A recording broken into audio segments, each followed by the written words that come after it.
ہے۔ اب وہ بندہ جب دنیا سے جاتا ہے، انتقال ہوتا ہے اس کا، اب وہ قرآن کا پڑھنے والا، قرآن سے محبت کرنے والا، اب یہی نہیں کہ اس کی روح نکل گئی، اعلان ہو گیا فلاں کا انتقال ہو گیا، فلاں نماز کے بعد فلاں مسجد کے باہر نماز جنازہ ادا کی جائے گی، وہ قرآن کا کام ختم ہو گیا، نہیں، آگے لکھا ہے کہ وہ قرآن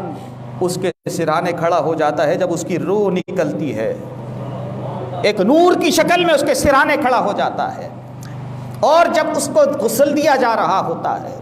اس کو جب کفن دیا جا رہا ہوتا ہے، اس کے کفن کی آخری تہ جو اس کے سینے پر لگائی جا رہی ہوتی ہے، قرآن اس کے سینے کے اندر بیچ میں آ جاتا ہے،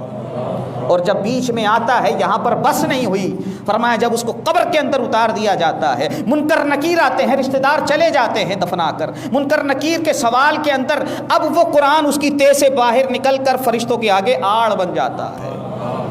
اور یہی نہیں، یہاں پر بھی بس نہیں ہوئی، اب فرشتے پوچھتے ہیں مر ربو کا، وہ قرآن بیچ میں آڑ بن گیا ہے،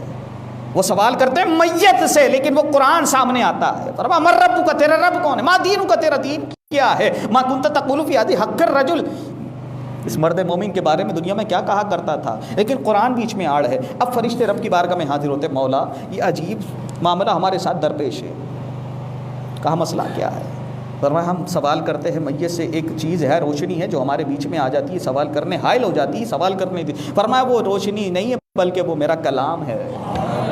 قرآن ہے، جاؤ جو وہ کہتا ہے کر ڈالو۔ اللہ اکبر۔ اب وہ فرشتے آتے ہیں، اس کی منشا پوچھتے ہیں، کہا یہ دنیا میں مجھ سے محبت کرتا تھا، اس نے دنیا میں مجھے تنہا نہیں چھوڑا، اب جب یہ تنہائی کے اندر، اس قبر کے اندر ہے، یہ اس اندھیرے میں تنہائی کے اندر ہے، اب قرآن ہو کر میں اس کو نہیں چھوڑوں گا۔